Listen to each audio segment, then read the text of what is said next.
warahmatullahi wabarakatuh. Waalaikumsalam. Alhamdulillahi nahmaduhu wa nasta'inuhu wa nastaghfiruh wa nu'minu bihi wa natawakkalu alayhi wa na'udzu billahi min syururi anfusina wa min sayyiati a'malina. Man yahdihillahu fala mudilla lahu wa man yudlil fala hadiya lahu.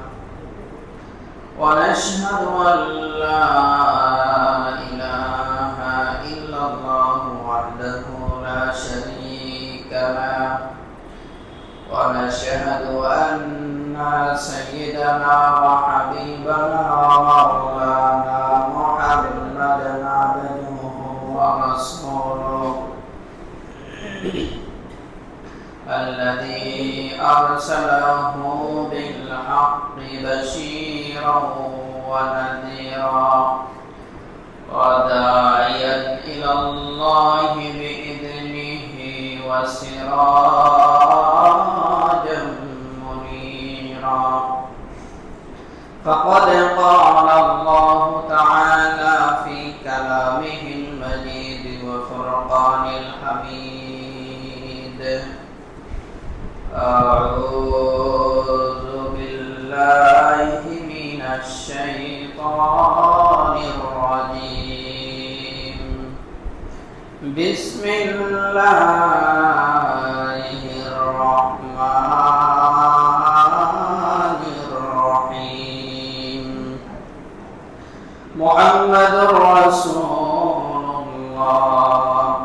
walladzina ma'ahu asyidda'u 'alal kuffar ruhama'u bainahum tarahum ruk'an sujjadan yabtaghuna fadlan minallahi wa ridwana.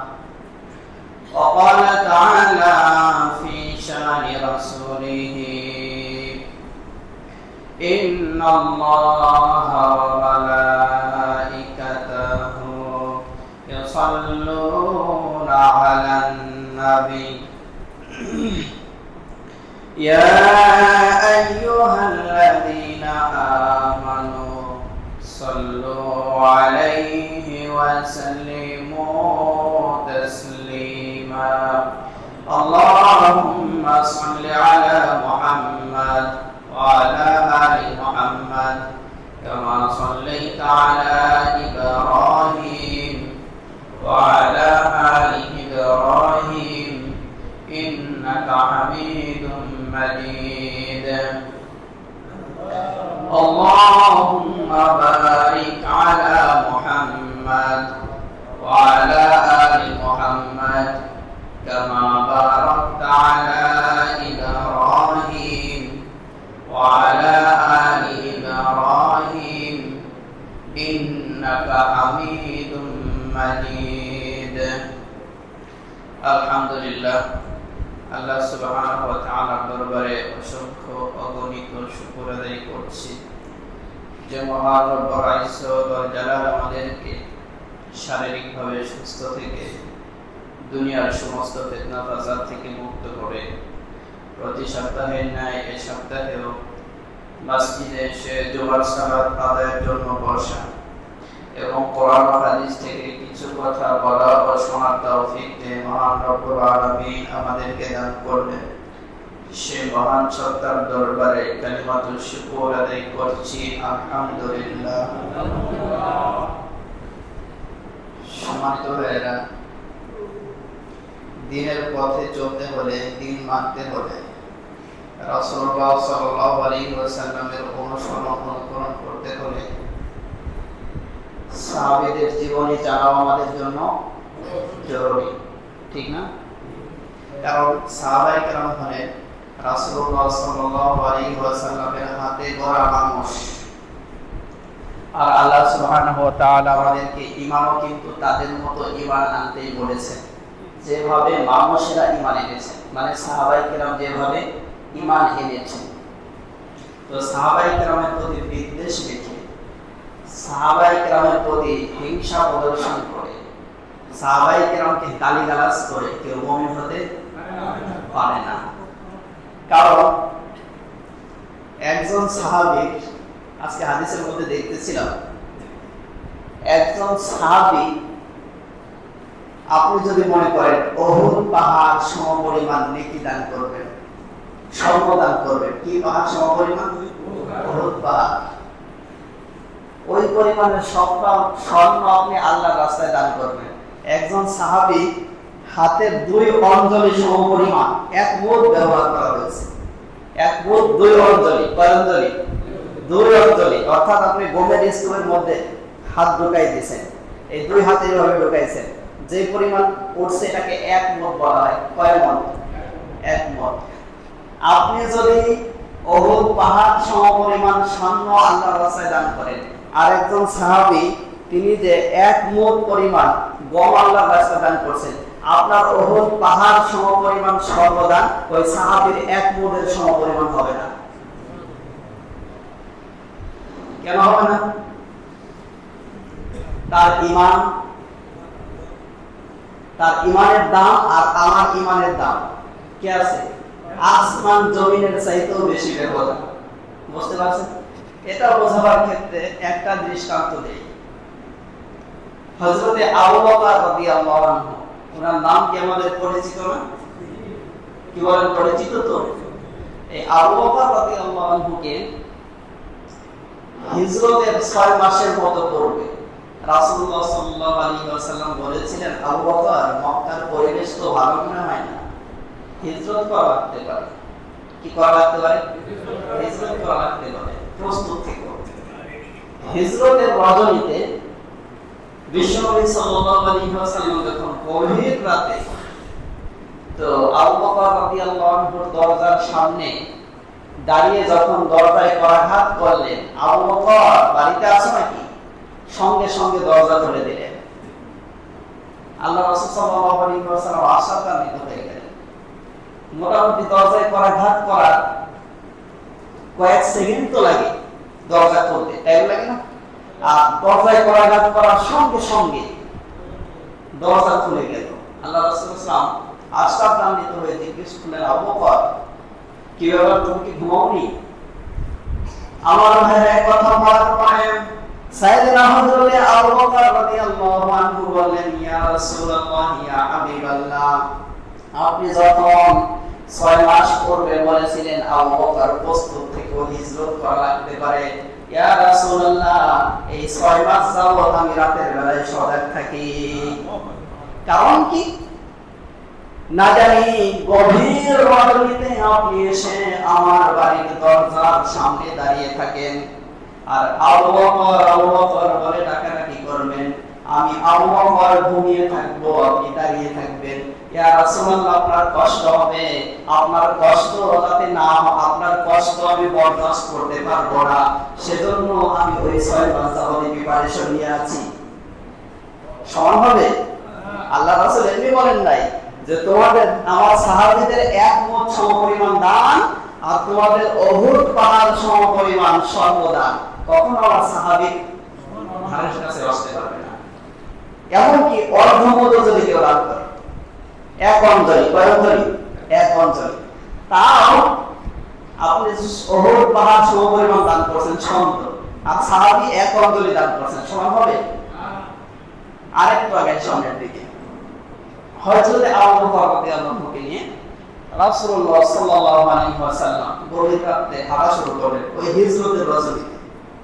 একটা পর্যায়ে সকাল হয়ে গেল। কি হয়ে গেল? কথা বলুন তো, কি হলো? সকাল হয়ে গেল। তো রাসূলুল্লাহ সাল্লাল্লাহু আলাইহি ওয়াসাল্লাম বললেন, আবু বকর ফর্সা হয়ে গেছে, আর আমরা তো খালি পাই, মানে আমাদের তো কোনো অশ্ব নাই, আমরা ঘোড় সব হয়তো আসি নাই, আমাদের যানবাহন নাই, হেঁটে আমরা হিজরত করছি। আবু বকর, কাফেররা তো বসে নাই, আমাদেরকে ধরার জন্য ওরা বিভিন্ন জায়গায় হয়তো তালাশ শুরু করে দিয়েছে, অন্বেষণ করতেছে আমাদের। আবু বকর এই যে ফর্সা হয়ে গেছে, দূর থেকেও তো দেখা যাবে, এই যে পাহাড়টা দেখা যায়, কোন পাহাড় জানেন না আপনারা? রাসূলুল্লাহ সাল্লাল্লাহু আলাইহি ওয়াসাল্লাম পাহাড়ের গুহার মধ্যে ঢুকলেন, গড়ের সোর গুহা ঢুকলেন। ঢোকার পরে তো পাহাড়ের গর্তে, সেখানে তো আর বিশ্রামের ব্যবস্থা এরকম নাই। তো দেখলেন আবু বকর রাদিয়াল্লাহু আনহু ঢুকলেন, আল্লাহ রাসূল সাল্লাল্লাহু আলাইহি ওয়াসাল্লাম ঢুকলেন। ঢোকার পরে দেখলেন যে ময়লা আবর্জনা। তো দীর্ঘক্ষণ হাঁটছেন, সারা রাত্র হাঁটছেন। তো এখন শরীরে ক্লান্তি আসছে কি আসেনি? শরীরটা ক্লান্ত শ্রান্ত। রাসূলুল্লাহ সাল্লাল্লাহু আলাইহি ওয়াসাল্লাম বললেন, আবু বকর ঘুম পাচ্ছে, ঘুমানোর দরকার, কি করা দরকার? আর আবু বকর রাদিয়াল্লাহু আনহু মোটামুটি যতটুকু পরিষ্কার যেভাবে করা যায় তিনি পরিষ্কার করলেন। পুরাতন গুহা তো, সেখানে তো লোকজন বসবাস করে না। তো সেখানে দেখলেন বড় বড় কিছু গর্ত দেখা যায়। কি দেখা যায়? আর পাহাড়ি সাপগুলো কিন্তু অনেক বিষ হয়ে থাকে, ঠিক না? তো সেখানে কিছু গর্ত আবু বকর রাদিয়াল্লাহু আনহু মাটি দিয়ে, পাথর দিয়ে কি করতেছিলেন, মোটামুটি মুখ আটকিয়ে দিলেন। কিন্তু কয়েকটা গর্ত আটকানো সম্ভব হলো না। রাসূলুল্লাহ সাল্লাল্লাহু আলাইহি ওয়াসাল্লাম আবু বকর রাদিয়াল্লাহু আনহু এই রানের উপরে, বাহুর উপরে মাথা রেখে তিনি ঘুমিয়ে পড়লেন। কি করলেন? ঘুমিয়ে পড়লেন। তো এমন অবস্থায় একটা গর্তের মুখে তিনি পায়ের বিদ্ধাঙ্গুলি দিয়ে আটকিয়ে রেখেছিলেন। তো পিছনে একটা সাপ দংশন করেছে আবু বকর রাদিয়াল্লাহু আনহুকে। তাকে দংশন করেছে? আবু বকর রাদিয়াল্লাহু আনহুকে দংশন করেছে। তো বিষ ক্রিয়া শুরু হয়ে গেছে, ব্যথা শুরু হয়ে গেছে, যন্ত্রণা। তেমন অবস্থায় আবু বকর রাদিয়াল্লাহু আনহুর চোখ দিয়ে পানি পড়ছে। আমরা অতিরিক্ত আঘাত পেলে চোখ দিয়ে কি আসে? পানি আসে না? পানি আসে। আবু বকর রাদিয়াল্লাহু আনহুর চোখ দিয়ে পানি পেয়ে বিশ্বনবী সাল্লাল্লাহু আলাইহি ওয়াসাল্লামের শরীরের উপরে যেই পড়েছে, রাসূলুল্লাহ সাল্লাল্লাহু আলাইহি ওয়াসাল্লাম ঘুম ভেঙে গেছে। ঘুম ভাঙার পরে বলতেছে, আবু বকর, বাড়িতে ছোট ছোট বাচ্চাদেরকে রেখে আসছো, ওদের জন্য মায়া হচ্ছে, সেজন্য কান্না করছো? আমার ভাইরা এই কথা বলার পরে সাইয়েদনা হযরত আবু বকর রাদিয়াল্লাহু আনহু বললেন, ইয়া রাসূলুল্লাহ, ছেলের জন্য মায়া হচ্ছে না, মেয়ের জন্য মায়া হচ্ছে না, স্ত্রীর জন্য মায়া হচ্ছে না, এমনকি মাতৃভূমির জন্য মায়া হচ্ছে না, কারণ সবগুলা থেকে তো আপনাকে বেশি ভালোবাসি। ইয়া রাসূলুল্লাহ, কারোর জন্য কান্না করছি না। ইয়া রাসূলুল্লাহ, একটু পূর্বে আমাকে সাপ দংশন করেছে, বিষ ক্রিয়ায় যন্ত্রণায় কান্না করছি। ইয়া রাসূলুল্লাহ, আল্লাহর নবী বললেন, আবু বকর, আমাকে আগে বললে না কেন? বিশ্বনবী মুখের ভিতর থেকে লালা মোবারক বের করে আবু বকর রাদিয়াল্লাহু আনহুর ক্ষত স্থানে লাগিয়ে দিলেন। সঙ্গে সঙ্গে বিষ ক্রিয়া শেষ হয়ে গেল, তিনি ভালো হয়ে গেলেন। আল্লাহ রাসূল বললেন, আবু বকর, তুমি আগে আমাকে ডাকলে না কেন? এত কষ্ট তো করা লাগতো না। বললেন, ইয়া রাসূলুল্লাহ, আপনি ঘুমাচ্ছেন, এই বিষটাই যদি মরণ হয়ে যেত আপনার ঘুম আমি ভাঙতাম না। ভালোবাসা আল্লাহ রাসূলের প্রতি কম না বেশি? তাহলে রাসূলুল্লাহ সাল্লাল্লাহু আলাইহি ওয়াসাল্লাম যে কথাটা বললেন, আমার একজন সাহাবী এক মত দান করছে, দুই অঞ্জলি, আর সাধারণ একজন মানুষ আমরা যদি উহুদ পাহাড় সমপরিমাণ স্বর্ণ দান করি, সমান হবে? এমনি এমনি বলেছে? কারণ আছে কি নাই? কারণ আছে। তো সম্মানিত ভাইরা, এখন আসেন তেলাওয়াতকৃত আয়াতের দিকে আজকে আমরা ইন করব। তেলাওয়াত করা হয়েছে সূরা ফাতাহের 29 নম্বর আয়াত। কোন সূরা? কোন সূরা বলেন তো? সূরা ফাতাহ এর 29 নম্বর আয়াত। এখানে আল্লাহ রাব্বুল আলামিন সাহাবীদের গুণাবলী বর্ণনা করেছেন। কাদের গুণাবলী? সাহাবীদের গুণাবলী। তাদের মর্যাদা এত কেন আমাদের জানা দরকার, ঠিক না? তো সম্মানিত ভাইরা, এক নম্বর আসেন আমরা সাহাবী শব্দের অর্থ জানি। সাহাবী শব্দের শাব্দিক অর্থ হলো সঙ্গী, সাথী, সহচর। সাহাবী শব্দের অর্থ কি? সঙ্গী, সাথী, সহচর। তো সাহাবী বলা হয় ওই সমস্ত মানুষদেরকে যারা ঈমান নিয়ে আল্লাহর রাসূলকে দেখেছেন এবং ঈমান নিয়ে ইন্তেকাল করেছেন, এদেরকে সাহাবী বলা হয়। এদেরকে কি বলা হয়? সাহাবী বলা হয়। তাহলে সাহাবী কাকে বলা হয়? যারা ঈমান নিয়ে রাসূলুল্লাহ সাল্লাল্লাহু আলাইহি ওয়াসাল্লামকে দেখেছেন এবং ঈমান নিয়ে যাদের মৃত্যু হয়েছে তাদেরকে কি বলা হয়? সাহাবী বলা হয়। তো এখন আসেন সাহাবীদের গুণাবলী আল্লাহ রাব্বুল আলামিন কোরআনে হাকিমের মধ্যে অনেকগুলো আয়াতে উল্লেখ করেছেন, আলোচনা করেছেন। এর মধ্যে থেকে আজকে আমরা একটা আয়াত তেলাওয়াত করেছি, সূরা মুহাম্মদ। কত নম্বর আয়াত? কত নম্বর? 29 নম্বর আয়াত। রাসূলুল্লাহ সাল্লাল্লাহু আলাইহি ওয়াসাল্লাম বললেন যে ব্যক্তি সাহাবীকে ভালোবাসে সে ব্যক্তি আমি রাসূলকে ভালোবাসি। কাকে? আমি রাসূলকে ভালোবাসি। আর যে ব্যক্তি আমি রাসূলকে ভালোবাসে সে কাকে ভালোবাসে? আল্লাহকে ভালোবাসে। আর যে ব্যক্তি আল্লাহ রাসূল সাল্লাল্লাহু আলাইহি ওয়াসাল্লাম এই কথা বলেন, লা তাসুবু আসহাবি, আমার সাহাবীদেরকে তোমরা গালিগালাজ করো না। আজকে এই বিষয়টা নিয়ে কেন আলোচনা করছি? অনেক মানুষ না বোঝার কারণে অনেক সাহাবীদেরকে গালিগালাজ করে, আছে কি না? এমন সাহাবীদেরকে নিয়ে কুরুচিপূর্ণ মন্তব্য করে এমন মানুষ আছে না বোঝার কারণে। তো সম্মানিত ভাইরা, তাহলে আল্লাহ রাব্বুল আলামিন বলেন মুহাম্মাদুর রাসূলুল্লাহ, মুহাম্মদ সাল্লাল্লাহু আলাইহি ওয়াসাল্লাম আল্লাহর রাসূল। কার রাসূল? কার রাসূল? এই সাক্ষ্য দিচ্ছেন কে? আল্লাহ রাব্বুল আলামিন নিজেই সাক্ষ্য দিচ্ছেন যে মুহাম্মাদুর রাসূলুল্লাহ ওয়াল্লাযিনা মাআহু আশিদ্দাউ আলাল কুফার। একটু লক্ষ্য করে শুনেন। এরপরে আল্লাহ বললেন আর মুহাম্মদ সাল্লাল্লাহু আলাইহি ওয়াসাল্লামের সহচর যারা, সাহাবী যারা, তাদের গুণাবলী হলো তারা কাফেরদের প্রতি কঠোর। কাদের প্রতি? কাফেরদের প্রতি কঠোর। রুহামা বাইনাহুম, পরস্পরের ভিতরে তারা সহনশীল, বিনম্র, শ্রদ্ধাশীল। মুমিনদের ভিতরকার সম্পর্ক, তাদের ভিতরের যে রিলেশন। এখন একটু আমরা আয়াতে কারিমার শাব্দিক অনুবাদ করে ব্যাখ্যার দিকে যাচ্ছি ইনশাআল্লাহ। তারাহুম রুকআন সুজদা, আপনি যখন দেখবেন মুহাম্মদ সাল্লাল্লাহু আলাইহি ওয়াসাল্লামের সাহাবী যারা, তাদেরকে যখন দেখবেন তারা তাদের প্রতিপালকের সন্তুষ্টির জন্য কখনো সিজদায় আছে, কখনো রুকুতে আছে, এবং তাদের চেহারার মধ্যে সিজদার চিহ্ন ফুটে উঠবে। কিসের মধ্যে? আপনার চেহারার মধ্যে কি সিজদার চিহ্ন আছে? ব্যাখ্যায় পরে আসছি। তারাহুম রুকআন সুজদা ইয়াবতাগুনা ফাদলান সিমাহুম ফি ওজুহিহিম মিন আসারিস সুজুদ, যালিকা মাসালুহুম ফিত তাওরাতি ওয়াল ইনজিল ওয়া মাসালুহুম ফিল ইনজিল। তাদের দৃষ্টান্ত রয়েছে, তাদের আলোচনা রয়েছে তাওরাত এবং ইনজিলে। কাযারতিন আখরাজা শাতআহু, এরপরে আল্লাহ রাব্বুল আলামিন বললেন যে মুহাম্মদ সাল্লাল্লাহু আলাইহি ওয়াসাল্লামের সাথীদের দৃষ্টান্ত হলো ওই ছোট্ট চারা গাছের মতো। কি গাছ? ছোট্ট চারা গাছ, যা কানেকশন হলো মাটির সাথে। কিসের সাথে? ওই অনেকগুলো শিকড়, ছোট ছোট শিকড়গুলা, এগুলো মাটিকে এমন ভাবে শক্ত করে ধরেছে। ওই গাছটা একটা পর্যায়ে বড় হয়েছে। কি হয়েছে? বড় হয়েছে। বড় এমন ভাবে হয়েছে কাঠের উপরে দাঁড়িয়ে আছে গাছটি। এই বড় গাছ কৃষক লাগাইছিল কিন্তু ছোট চারা। কি চারা? ছোট চারা। ওই গাছ ছোট চারা যখন মাটির সাথে সম্পর্ক থাকার কারণে, তার শিকড়গুলো ছড়িয়ে ছিটিয়ে থাকার কারণে গাছটা একটা পর্যায়ে বড় হয়ে গিয়েছে, কাঠের উপরে দাঁড়িয়েছে। এই বড় গাছটি কৃষক দেখে যেভাবে আনন্দিত হয়। কি হয়? আপনি একটা মেহগনি গাছ লাগাইছেন। কি গাছ? একটা মেহগনি গাছ লাগাইছেন আজ থেকে নিয়ে 40 বছর পূর্বে। তো ওই গাছটা 40 বছর পরে আপনি যখন গাছটা বড় হয়েছে, আপনি এখন বিক্রি করবেন, গাছটা দেখে আপনার কলিজা ঠান্ডা হয় কি হয় না? আনন্দিত হন কি হন না?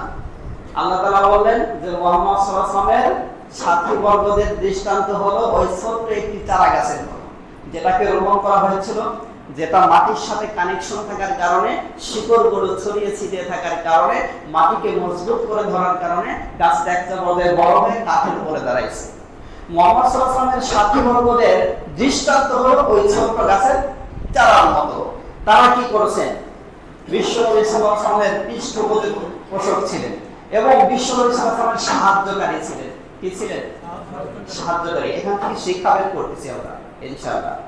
আর এই যে দেখেন, মুমিনদের ভিতরে ভ্রাতৃত্বের সম্পর্ক থাকার কারণে, তারা নিজেরা সমৃদ্ধশালী হওয়ার কারণে আল্লাহ রাব্বুল আলামিন কাফেরদেরকে নির্মূল করে দেন। এখন আসেন, এই যে দেখেন আজকে বিশ্বে দিন প্রতিষ্ঠিত কেন হচ্ছে না? অনেকগুলো কারণ রয়েছে। এর মধ্যে একটা হলো এক মুমিনের সাথে আরেক মুমিনের সম্পর্ক হলো দাঁত মোমরার সম্পর্ক। কিসের সম্পর্ক? শিক্ষার দিকে আসতেছি। আল্লাহ রাব্বুল আলামিন একটা বিষয় বললেন কি, মুমিনরা যদি সমৃদ্ধশালী হয়, এটাকে আল্লাহ রাব্বুল আলামিন কাফেরদের জন্য মানে লাঞ্ছনার কারণ করে দেবে। বুঝতে পারছেন তো সম্মানিত ভাইরা? এখন আসেন শিক্ষার দিকে যাই। তাহলে এক নম্বরে আল্লাহ রাব্বুল আলামিন বললেন মুহাম্মদ সাল্লাল্লাহু আলাইহি ওয়াসাল্লামের সাথীবর্গ যারা, সাহাবী যারা, তাদের বৈশিষ্ট্য হলো তারা কাফেরদের প্রতি কঠোর। কাদের প্রতি? এবং তাদের ভিতরের সম্পর্ক কি? বিনম্র, নিজেদের ভিতরকার রিলেশন সম্পর্ক এটা কি? সহানুভূতিশীল। এখন আপনি দেখেন তো আমাদের জীবনযাপন পুরো উল্টো হয়ে গেছে না? আমরা কাফেরদের প্রতি শ্রদ্ধাশীল। কাদের প্রতি? ম্যাক্সিমাম কাফেরদের প্রতি শ্রদ্ধাশীল। আর মুমিনদের সাথে মুমিনদের সম্পর্ক হলো দাপুরা সম্পর্ক, ঠিক না? সম্মানিত ভাইরা, এখন আসেন মুমিনদের দৃষ্টান্ত বিশ্বনবী সাল্লাল্লাহু আলাইহি ওয়াসাল্লাম দিলেন। তামাম পৃথিবীতে যত মুমিন আছে সমস্ত মুমিনের দৃষ্টান্ত হলো এক দেহের অঙ্গ প্রত্যঙ্গের ন্যায়। কিসের ন্যায়? এক দেহের অঙ্গ প্রত্যঙ্গের ন্যায়। আপনার দেহের মধ্যে অনেকগুলো অঙ্গ রয়েছে। মনে করেন এর মধ্যে একটা অঙ্গ হলো হাত। হাত কেটে গেছে। কি হয়েছে? কেটে গেছে। কেটে যাওয়ার পর এই ব্যথা কি শুধুমাত্র হাতই অনুভব করে না গোটা দেহ অনুভব করে? এমন ভাবে অনুভব করে যে এই ব্যথায় পুরো শরীর ব্যথিত হয় এবং জ্বর চলে আসে, চক্ষু অনুভব করে, রাত্র জাগরণ করে, ঠিক না? তো সম্মানিত ভাইরা, আজকে মুমিনের সামনে মুমিন লাঞ্ছিত হয়, মুমিনের পরিচয়ে একটু আঘাত লাগে না? আছে কি নাই? অতিমাত্র দূরের কথা, ঠিক না? তো সম্মানিত ভাইরা, তাহলে সাহাবীদের অনুসরণ আপনি কেমনি করতেছেন দেখেন। এই আয়াত আল্লাহ রাব্বুল আলামিন নাযিল করলেন যে এই গুণাগুলো মুমিনরা অর্জন করবে। কারা অর্জন করবে? মুমিনরা অর্জন করবে। আজকে দেখেন 50 জন মানুষ নিয়ে একটা দলের, ইসলামী দল কিন্তু বাংলাদেশে একটা না, কতগুলো আছে আমি নিজের এখন এই মুহূর্তে বলতে পারতেছি না যে কতগুলো ইসলামী দল আছে। তারপর দিন প্রতিষ্ঠিত কেন হয় না? কারণ আছে কি নাই? আছে।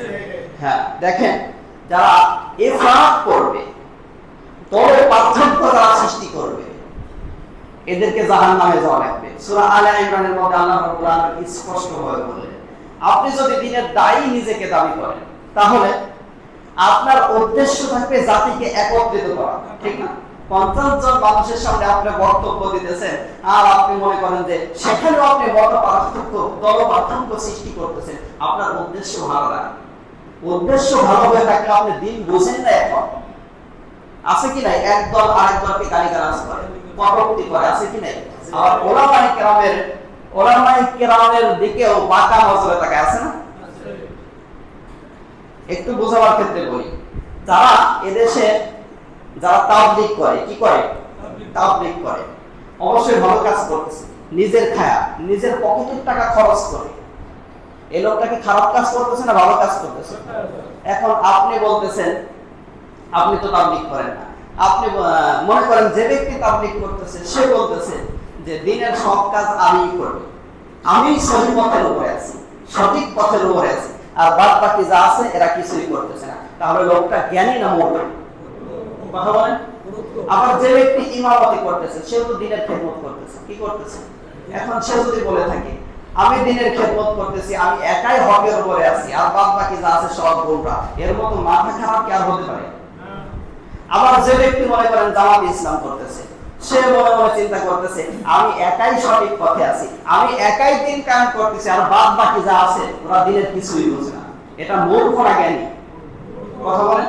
এবং হিংসাত্মমূলক কথাবার্তা বক্তব্য আছে কি নাই, এগুলো হলো দিন যে পিছনে পড়ে আছে এই সমস্ত মানুষের কারণে। কাদের কারণে? তো সম্মানিত ভাইরা, আমরা আমাদের হৃদয়টাকে প্রশস্ত করতে পারি না, ঠিক কি না? প্রশস্ত করার দরকার আছে কি নাই? আমাদের হৃদয়টা একেবারে সংকীর্ণ।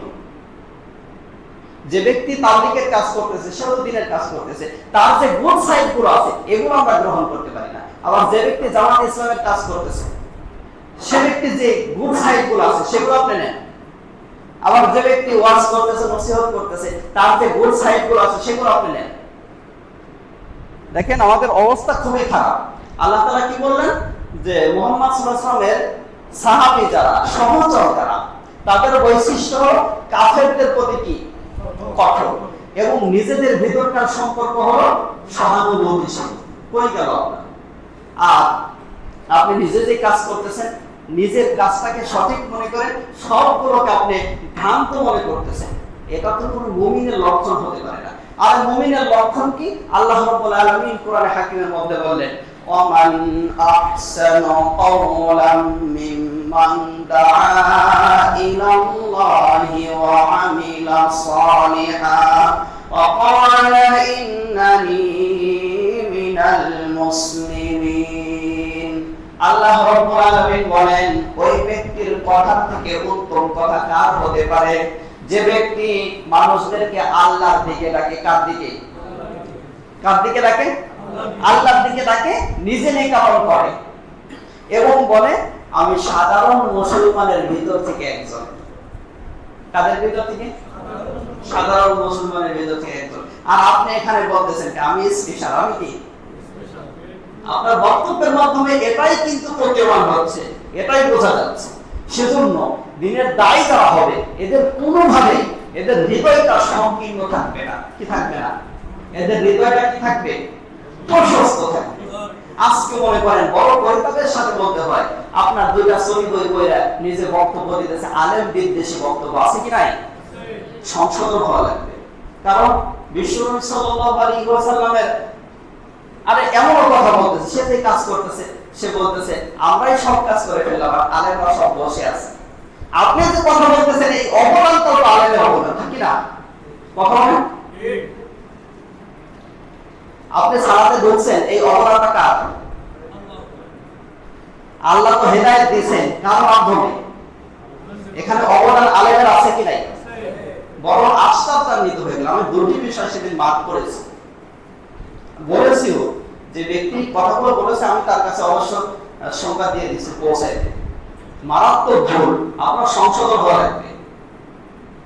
কারণ কি বিশ্বনবী সাল্লাল্লাহু আলাইহি ওয়াসাল্লাম বললেন মাল্লাম ইয়ারহাম সাগীরানা ওয়া লাম ইয়াকির কাবীরানা ওয়া লাম ইউআযজিম আলিমানা ফালাইসা মিন্না। যে ব্যক্তি বড়দেরকে সম্মান করে না, ছোটদেরকে স্নেহ করে না, আলেমদেরকে ইজ্জত দেয় না, এই ব্যক্তি আমি রাসূলের উম্মত নয়। কোথায় গেল? আপনার কথার মধ্যে ব্যালেন্স রাখতে পারেন না। আর কেমন দাওয়াত আপনি দেন, কেমন নিজেকে দিনের দায়ী দাবি করেন, দিনের সব কাজ আমি করে ফেললাম, আলেমরা কিছু জানে না, কিছু করে না, আমি সব করতেছি। আপনি করতেছেন নাকি? আপনি যদি এতই পারেন বাংলাদেশে দিন প্রতিষ্ঠা করে দেখান না কেন?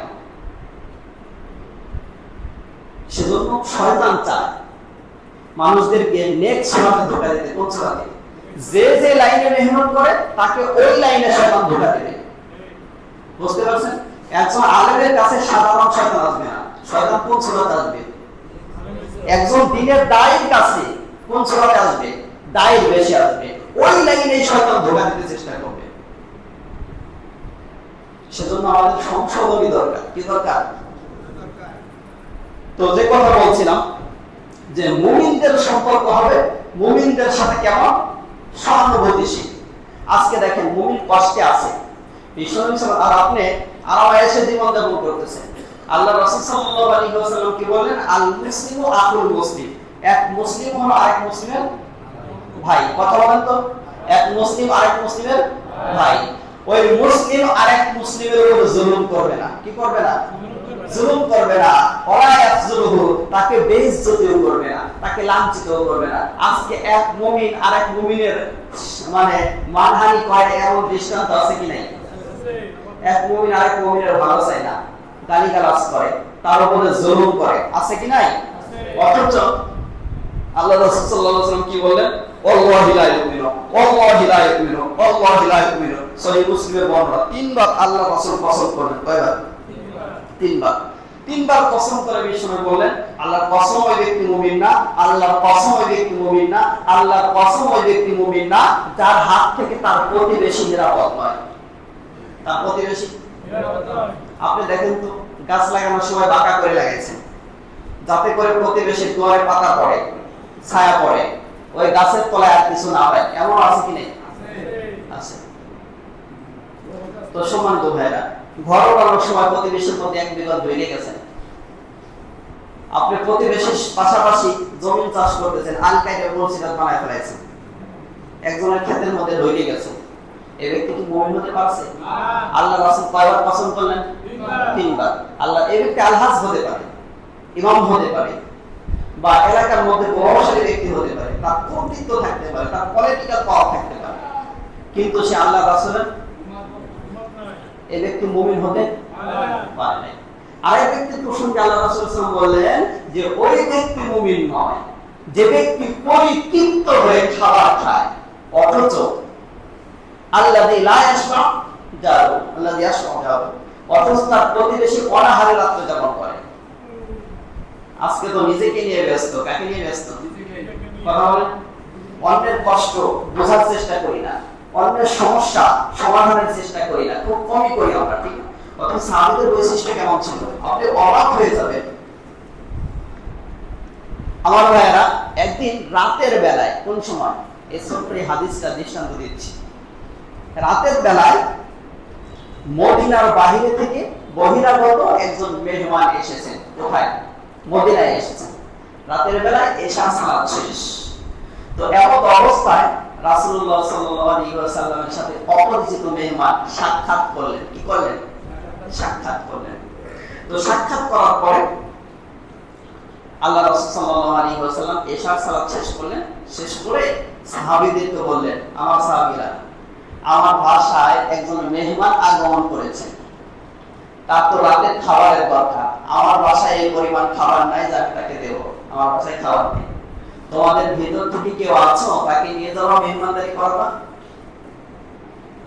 তো রাসূলুল্লাহ সাল্লাল্লাহু আলাইহি ওয়াসাল্লামের এই কথার পরে আবু তালহা রাদিয়াল্লাহু আনহু দাঁড়িয়ে গেছেন। কে দাঁড়াইছেন? আবু তালহা রাদিয়াল্লাহু আনহু দাঁড়িয়ে বলতেছেন, ইয়া রাসূলুল্লাহ, এই মেহমানকে আমি গ্রহণ করলাম, তার মেহমানদারি আমি করাবো, কিন্তু ইয়া রাসূলুল্লাহ বাড়ির ভাড়া তো আমার জানা নাই। মেহমান নিয়ে গেছেন, তারপরে বাড়িতে গিয়ে বাড়ির ভেতরে ঢুকে সাহাবী বলতেছেন, উম্মে সুলাইম স্ত্রীকে বলতেছেন, বাড়িতে আছো? মেহমান একজন নিয়ে আসছি। আল্লাহ রাসূল সাল্লাল্লাহু আলাইহি ওয়াসাল্লাম মেহমান একজন দিয়েছেন, তো মেহমানদারি করতে হবে। স্ত্রী বললেন, আমার সাথে একটু দেখা করেন আপনি। স্ত্রীর সাথে দেখা করতে গেলেন সাহাবী আবু তালহা রাদিয়াল্লাহু আনহু। এবার বললেন, স্ত্রী বলতেছেন, মেহমান তো নিয়ে আসছেন, সামান্য একটু খাবার আছে, বাচ্চাদের খাবার, এখন ওদেরকে দেই, যদি বাচ্চাদেরকে দেই আমরা কিছুই খেতে পারবো না, আমাদের দেওয়ার মতো খাবার থাকবে না। তখন বললেন, বাচ্চাদেরকে পানি পান করায়, ঘুম পাড়ায় দাও, বাচ্চাদেরকে। দেখেন সাহাবীদের মন মানসিকতা, তাদের ক্ষেত্রে আল্লাহ রাব্বুল আলামিন রাদিয়াল্লাহু আনহুম ওয়া রাদু আনহু শব্দ ব্যবহার করলেন যে আল্লাহ তাদের উপর সন্তুষ্ট হয়ে গেছে। আর এদের প্রতি তারা বিদ্বেষ পোষণ করে, এরা কি মুমিন হতে পারে? না। আপনার দল যদি এদের প্রতি বিদ্বেষ পোষণ করে, ওই দল সম্পর্ক ছিন্ন করতে হবে, বুঝতে পারছেন? আপনার নেতা যদি এদের প্রতি বিদ্বেষ পোষণ করে, ওই নেতার সম্পর্ক ছিন্ন করতে হবে, কারণ ওই নেতার উদ্দেশ্য ভালো না। উদ্দেশ্য কি না? আমার ভাইয়েরা, তাহলে স্ত্রী বললেন, প্রাণের স্বামী, এই পরিমাণের খাবার আছে বাচ্চাদের, তাদের খাবার আমরা খেতে পারবো না। স্বামী বললেন যে, স্ত্রী গো, বাচ্চাদেরকে পানি পান করায় ঘুম পাড়ায় দাও। বাচ্চাদেরকে পানি পান করায় ঘুম পাড়াইলো। পাড়ানোর পরে এবার স্বামী হযরত আবু তালহা রাদিয়াল্লাহু আনহু বলতেছেন, যে এই পরিমাণের খাবার আছে, তো একজনের খাবার হবে কয়জনের? একজনের খাবার হবে, পুরো পেট ভর্তি দেওয়া হবে না। এবার স্ত্রী এই কথা বলার পরে আবু তালহা রাদিয়াল্লাহু আনহু বলতেছেন, তাহলে মেহমান তো আমাকে ছাড়া খাবার খাবে না। একটা প্যাচ লাগছে কি লাগে নাই? মেহমান বলবে, ভাই আমার সাথে বসেন, একত্রে খাবার খাই, আর যে খাবার আছে দুইজনের, একজনের ভয় করছে। এবার স্ত্রীকে আবু তালহা রাদিয়াল্লাহু আনহু বলতেছেন, আচ্ছা খাবার যখন খাবো, এখন তো ইলেকট্রিসিটির ব্যবস্থা আছে, ঠিক না? খাবার যখন খাবো তখন তুমি বাতিটা নিভিয়ে দিও, বাতিটা যাতে করে, আর প্লেট আমাকেও দিবা, আমি প্লেট নিয়ে বসবো, মেহমানের প্লেটে খাবার দেবো, আর খাবার যখন মেহমান শুরু করবে বাতিটা নিভিয়ে দিও, যাতে করে মেহমান বুঝতে না পারে যে আমি খাচ্ছি না, আর তখন বলবো যে বাতির তেল শেষ হয়ে গেছে। বাতির কি শেষ? তেল শেষ হয়ে গেছে। তো সাহাবী খাইলেন। এবার বাতির পদ্ধতি নিভিয়ে দেওয়া হয়েছে। সাহাবীরা বুঝতে পারেন নাই মেহমান যিনি ছিলেন, বুঝতে পারেন নাই যে যার বাড়িতে আজকে মেহমান হয়ে এসেছি সে খাচ্ছে কি খাচ্ছে না। তো বললেন বাতি নিভিয়ে দেওয়ার পরে বললেন ভাই তেল শেষ হয়ে গেছে। কি শেষ? তেল শেষ। তো মেহমান খাইছে। খাবারের পরে ফজরের সালাতের টাইমে মুয়াজ্জিন সাহেব যখন আযান দিয়েছেন as-সালাতু খায়রুম মিনান নাওম, তখন আবু তালহা রাদিয়াল্লাহু আনহু মেজবান তিনি মেহমানকে নিয়ে মসজিদে নববীতে চলে গেলেন সালাত আদায় করার জন্য। কি আদায় করার জন্য? সালাত আদায় করার জন্য চলে গেলেন। এবং যাওয়ার পরে ফজরের সালাতে অংশগ্রহণ করলেন। সালাত সমাপ্ত হলো। সালাত শেষে বিশ্বনবী সাল্লাল্লাহু আলাইহি ওয়াসাল্লাম বলেন আবু তালহা কোথায় দাঁড়াও। আবু তালহা রাদিয়াল্লাহু আনহু তো কাঁপতে কাঁপতে দাঁড়াইছেন। গত রাতে যে মেহমান দিয়েছিলেন মেহমানের তো কদর যথাযথ কদর করা হয় নাই, তুমি এই কথা চিন্তা করতে লাগলেন। আমার ভাইয়েরা, আল্লাহ রাসূল সাল্লাল্লাহু আলাইহি ওয়াসাল্লাম বলেন যে আবু তালহা মেহমানের সাথে এমন কি আচরণ করছো যে আল্লাহ কোরআনের আয়াত নাযিল করে দিয়েছেন। আবু তালহা রাদিয়াল্লাহু আনহু ভয় পেয়ে গেলেন, ইয়া রাসূলুল্লাহ আমি তো তেমন মেহমানদারি করতে পারি নাই, ইয়া রাসূলুল্লাহ মাফ করেন। আবু তালহা রাদিয়াল্লাহু আনহু এই কথা বলার পরে বিশ্বনবী সাল্লাল্লাহু আলাইহি ওয়াসাল্লাম কোরআনের আয়াত তেলাওয়াত করে শুনিয়ে দিলেন, ইউসিরুনা আলা আনফুসিহিম ওয়া লাউ কানা বিহিম খাসাসা। আরে তোমাদের ভিতরে এমন কিছু মানুষ তৈরি হয়ে গেছে যারা নিজেরা না খেয়ে অন্যকে প্রাধান্য দেয়। এই হলো মুমিনের আচরণ সাহাবায়ে কেরামের জীবনে। এখান থেকে আমাদের জন্য শিক্ষা আছে কি নাই? আজকে আমাদের অবস্থা তো খাওয়া দাওয়া উন্নতি করো, অন্য ব্যক্তি কেমন আছে এটা দেখার টাইম নেই, ঠিক কিনা? অথচ বিশ্বনবী সাল্লাল্লাহু আলাইহি ওয়াসাল্লাম কি বললেন যে ওই ব্যক্তি মুমিন নয় যে ব্যক্তি তৃপ্তি সহকারে খাবার খায় অথচ তার প্রতিবেশী অনাহারে রাত্রি যাপন করে। আর আপনার প্রতিবেশী অসুস্থ অবস্থায় পড়ে আছে, কখনো কি খোঁজ নিয়েছেন? এটা তো দিনের দায়ী সিফাত বৈশিষ্ট্য। অন্য সমস্যাগুলো দেখেন, আর একজন মানুষ বোঝা উঠাইতে পারতেছে, আপনারা উঠাই দেন, বোঝা উঠাই দিচ্ছেন না, তার একটা কষ্ট দূর করছেন, আল্লাহ রাব্বুল আলামিন আপনার একটা কষ্ট দূর করে দেবেন। অন্যের দোষ গোপন রাখেন, আল্লাহ রাব্বুল আলামিন আপনার দোষ গোপন রাখবেন। সহিহ মুসলিমে বর্ণনা, রাসূলুল্লাহ সাল্লাল্লাহু আলাইহি ওয়াসাল্লাম স্পষ্টভাবে বললেন যে ব্যক্তি কোন মুসলিমের দোষকে গোপন করে রাখে আল্লাহ রাব্বুল আলামিন তার দোষকে হাসরের ময়দানে গোপন করে রাখবেন। তো আপনি শুধু তিলকে তাল বানিয়ে উপস্থাপন করতেছেন, ঠিক না? তো সম্মানিত ভাইরা, সেজন্য প্রকৃত মুমিন আমাদের হওয়া দরকার। আর প্রকৃত মুমিন হতে হলে সাহাবায়ে কেরামকে সামনে রাখতে হবে। কাকে? বুঝতে পারছেন? তাহলে যে কথা বলছিলাম যে মুহাম্মদ সাল্লাল্লাহু আলাইহি ওয়াসাল্লামের সাহাবী যারা, তাদের বৈশিষ্ট্য কি? কাফেরদের প্রতি কঠোর, আর তাদের ভিতরকার সম্পর্ক সহানুভূতিশীল। তারপরে হলো তাদেরকে কখনো দেখা যাবে আল্লাহ রাব্বুল আলামিনের সন্তুষ্টি অর্জনের জন্য কখনো তারা রুকুতে আছে, কখনো তারা সিজদায় আছে। আর তাদের চেহারার মধ্যে কিসের ছাপ? কথা বলেন। এখন কি কপাল মানে কপাল কি করবেন? ঠোঁটের সাথে ঘষবেন? কপাল ঘষবেন? কপাল ঘষা না। এখানে সিজদা করতে গিয়ে অনেকের চেহারায় দাগ পড়তে পারে, একটা ব্যাখ্যা। আরেকটা হলো দাগ অনেকে নাও করতে পারে, কিন্তু তাদের চেহারার মধ্যে আল্লাহ রাব্বুল আলামিন ঈমানি নূর ঢোকায় দেবেন। ঈমানি কি ঢোকাবেন? আজ পর্যন্ত আমি আমার গবেষণা থেকে বলতেছি, হাদিসকে সামনে রেখে আমার গবেষণা থেকে বলতেছি, এই বাংলাদেশে আমি যতগুলো সুদখোর দেখছি, হিন্দু হোক আর মুসলমান হোক, একটা চেহারার মধ্যে কোনো নূর নেই। এটা কি আপনারা আমার সাথে একমত? অনেকে দ্বিমত করলেও করতে পারেন, কিন্তু আমার বাস্তবতা থেকে আমি বলতেছি সুদখোর হতে পারে ওর আপনার স্কিনটা ফর্সা, কিন্তু আলাদা একটা যে গ্লেজ একটা নূর থাকার দরকার, ওই ঈমানের নূরটা ভিতর থেকে উঠায় নিয়েছেন কে? আল্লাহ রাব্বুল আলামিন। আর মুমিনের ভিতরে এই যে গত পরশুদিন আমি আর এক ভাই রাজবাড়িতে গিয়েছিলাম, একজন আলেম কুচকুচে কালো, একেবারে কালো, কিন্তু তার চেহারার দিকে তাকাইলে আলহামদুলিল্লাহ আমি ওই ভাইকে বলতেছিলাম, আমার সাথে তিনি গিয়েছিলেন, তো বললাম যে ওনার চেহারার মধ্যে ঈমানের যে নূরটা আছে আল্লাহ রাব্বুল আলামিন ঢেলে দিয়েছেন। এটা বুঝতে হলে চক্ষুটা এরকম দরকার, ঠিক না? কারণ কি আপনার ডাক্তারেরও চোখ আছে, আপনারও চোখ আছে। ডাক্তার চোখ দিয়ে একটা পেপারের ভিতরে দেখতেছে, রিপোর্ট দেখতেছে, ওটার মধ্যে রোগ আছে। কি আছে? রোগ আছে। আর আপনার চোখ দিয়ে দেখতেছে ওটা কি? একটা কাগজ, একটা কাগজ। তাহলে ডাক্তারেরও চোখ আছে, রোগীরও চোখ আছে। রোগীর চোখ আর ডাক্তারের চোখের মধ্যে দেখার মধ্যে কি আছে? পার্থক্য আছে। ঈমানি নূর আপনি বুঝবেন কেমনে? বেঈমানি স্বভাব চরিত্র নিয়ে, ঠিক কি না? বোঝা যাবে। তো সম্মানিত ভাইরা, তো যে কথা বলছিলাম যে চেহারার মধ্যে কি থাকবে? শয়তান চিহ্ন থাকবে। তাদের ব্যবহার আচরণ, তাদের চরিত্র দেখে মানুষগুলা কি হয়ে যাবে? সংশোধন হয়ে যাবে। আমাদের চরিত্র দেখেও মানুষ সংশোধন হতে চায়, আর সাহাবায়ে কেরামের চরিত্র দেখেও মানুষ সংশোধন হয়েছে। দুই সংশোধনের ভিতরে ডিফারেন্স আছে কি নেই? সাহাবায়ে কেরামের চরিত্র দেখে যখন সিরিয়া যখন বিজয় করেন সাহাবায়ে কেরাম, কোন অঞ্চলের কথা বললাম? কোন রাষ্ট্র? সিরিয়া যখন বিজয় করেন, তো ওই সময় ইমাম ইবনে মালিক রাহমাতুল্লাহি আলাইহি তার গ্রন্থের মধ্যে লিখেছেন যে ইমাম মালিক রাহমাতুল্লাহি আলাইহি উনি বলতেছেন সাহাবায়ে কেরাম যখন সিরিয়া বিজয় করেন তখন ওই সিরিয়ার যে খ্রিস্টান ছিল, খ্রিস্টানরা সাহাবায়ে কেরামের চেহারার দিকে তাকিয়ে বলতেছে যে আল্লাহর শপথ করে বলতেছি যে আমাদের নবী ঈসা আলাইহিস সালাতু ওয়াস সালামের যে হাওয়ারিন ছিল তাদের থেকে তোমরা শ্রেষ্ঠ। কিসের দিকে তাকায় বলতেছে? চেহারার দিকে তাকায় বলতেছে। তো সম্মানিত ভাইরা, ঈমান একটা নূর চেহারার মধ্যে দিয়ে দিবেন কে? আল্লাহ রাব্বুল আলামিন দিয়ে দিবেন, যার কারণে তাদের চরিত্র হয়ে যাবে উত্তম চরিত্র। কি হয়ে যাবে? উত্তম চরিত্র হয়ে যাবে। আজকে সাহাবায়ে কেরামের আখলাক দেখে আপনার ইহুদি খ্রিস্টান বেদিন তারা দিন গ্রহণ করে, আর আমাদের আখলাক দেখে মুসলমান মানে খ্রিস্টান মুসলমান হওয়ার দূরের কথা, আর মুসলমান খ্রিস্টান হয়ে যায়। ঠিক কি না? আখলাকের পরিবর্তন হওয়া দরকার। কিসের পরিবর্তন? আখলাকের পরিবর্তন হওয়া লাগবে। তো সম্মানিত ভাইরা, সেজন্য এখান থেকে যে বিষয়টা শিক্ষণীয় সেটা হলো সাহাবায়ে কেরামের বৈশিষ্ট্য, তারা কখনো কিসে থাকবেন? সেজদায়, কখনো রুকুতে। তারপরে তাদের চেহারার মধ্যে কি থাকবে? তাদের চরিত্র কেমন হবে?